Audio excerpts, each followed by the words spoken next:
চাচার বাড়ি কোথায়? হ্যাঁ, খড়িবাড়ি। কোথায় গেছেন বাবা? বালারহাটে গেছেন? কালেকশন কেমন উঠছে? এই 150 টাকার জন্য এত দূরে গেছেন? গাড়ি খরচ করে দুশো ভাড়া হয়েছে।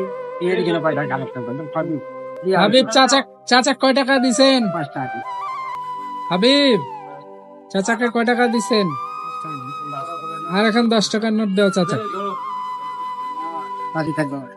না চাচা, সমস্যা নেই। আপনার বাড়ি কি খড়িবাড়িতে? হ্যাঁ বাবা, আল্লাহ তো আপনার পরিবারে কে কে আছে বাবা? 2টা মানুষ, আমার 2জন।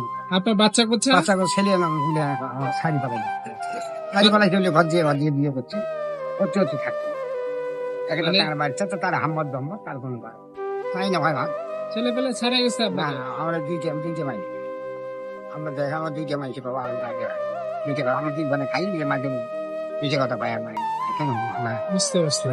আমি ওখানে টাকার দেয় না, আর কোনো ভাই আমি 8 দিন 10 দিন 5 দিন পরে একদিন লাইফ ব্যাংক 2 টাকা মুখো আমরা কোনো দিনটা চলা।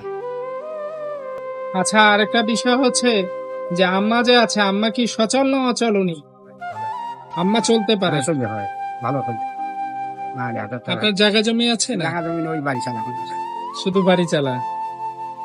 আপনার মানে নির্ভর এই মানে এই ঘুরে বেড়া, এর উপরেই নির্ভর করে আপনার দিন।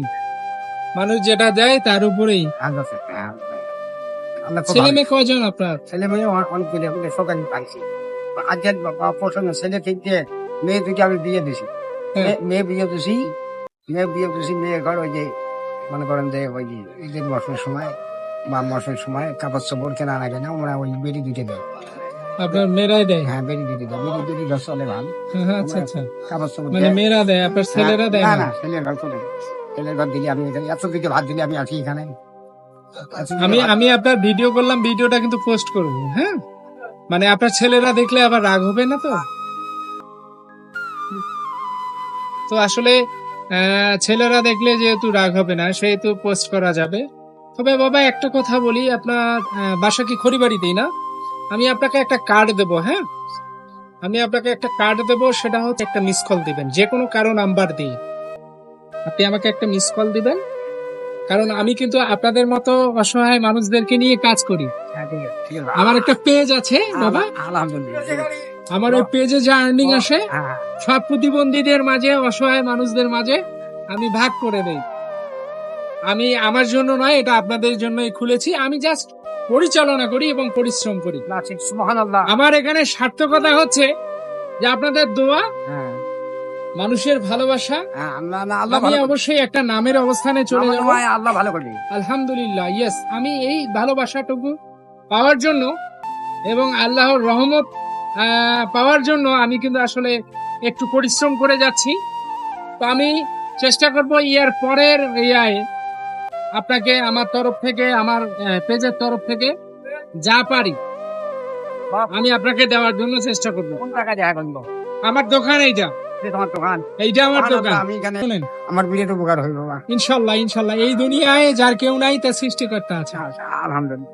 আপনি আল্লাহর উপর ভরসা রাখেন, আল্লাহ কোনো না কোনো ভাবেই অবশ্যই ইনশাল্লাহ অবশ্যই। এই সোশ্যাল মিডিয়ায় হাজার হাজার মানুষ আছেন যারা আপনাদের মতো অসহায় মানুষের পাশে দাঁড়ানোর জন্য ওত পেতে বসে আছেন, কিন্তু দাঁড়াইতে পারতেছেন না। কেন নয়, এই যোগাযোগ ব্যবস্থা কিংবা অবস্থান এই সমাজ ব্যবস্থায় নেই, এই কারণ। তবে আমি দেখাবো ইনশাল্লাহ, আপনাদের পাশে সব সময় আসি, সব সময় থাকবো, আল্লাহ যদি আমাকে সুস্থ রাখে। সুবহানাল্লাহ, আলহামদুলিল্লাহ। আল্লাহ যেন তৌফিক দান করে। হাবিব দাও, দিয়ে দাও চাচাকে, দিয়ে দাও তো বাবা। আমি একটা মাস পরে, হ্যাঁ হ্যাঁ, একটা মাস পরে আপনি এখানে আসবেন, আমার দোকানে চলে যাবেন সুবহানাল্লাহ ইনশাল্লাহ। সো প্রিয় গাইজ, আপনারা দেখতে পাচ্ছেন এই যে একজন অসহায় বাবা আসলে সন্তান থাকার পরেও সন্তানেরা খোঁজ নেয় না। এর চেয়ে বড় দুঃখ, কষ্ট, বেদনা পৃথিবীতে একটা বাবার কাছে আর কিছু হতে পারে না। তা আসলে বাবারা আসলে বটবৃক্ষ, সন্তানকে সারা জীবন ছায়া দিয়ে যান, শেষ পর্যায়ে কি হয় আপনারা দেখেই বুঝতে পারতেছেন। তবে সব বাবাই কিন্তু হয় না, সব সন্তানে আবার সমান না। যে সন্তান বাবার কাছ থেকে দোয়া নিতে পারলো না, আমি মনে করি এই পৃথিবীতে তার চেয়ে আর হতভাগা হতে পারে না। কেন নয়, এই পৃথিবী এমন একটা জায়গা, আমরা ক্ষণিকের জন্য এসেছি, ক্ষণিকের জন্য চলে যাব। কিছু স্মৃতি রেখে যাব, যেগুলোকে নিয়ে মানুষ আলোচনা করবে। আমি জানি না কতটুকু ভালো লাগে আমার ভিডিও। আমি বরাবরই চেষ্টা করি অসহায়, প্রতিবন্ধী, সহ জীবন যাপন যে মানুষগুলান, সে মানুষগুলানকে আপনাদের মাঝে তুলে ধরার জন্য। যদি ভালো লেগে থাকে অবশ্যই আমার এই পেজটিকে ফলো করে লাইক, কমেন্ট, শেয়ার করে দিবেন। আমার বিশ্বাস আপনাদের পূর্ণাঙ্গ ভালোবাসায় ইনশাল্লাহ এই পরিবারগুলান সুন্দর এবং ভালো চলবে। আপনাদের সকলের সুস্বাস্থ্য কামনা করে বিদায় নিচ্ছি। ভালো থাকবেন, সুস্থ থাকবেন। আল্লাহ হাফেজ।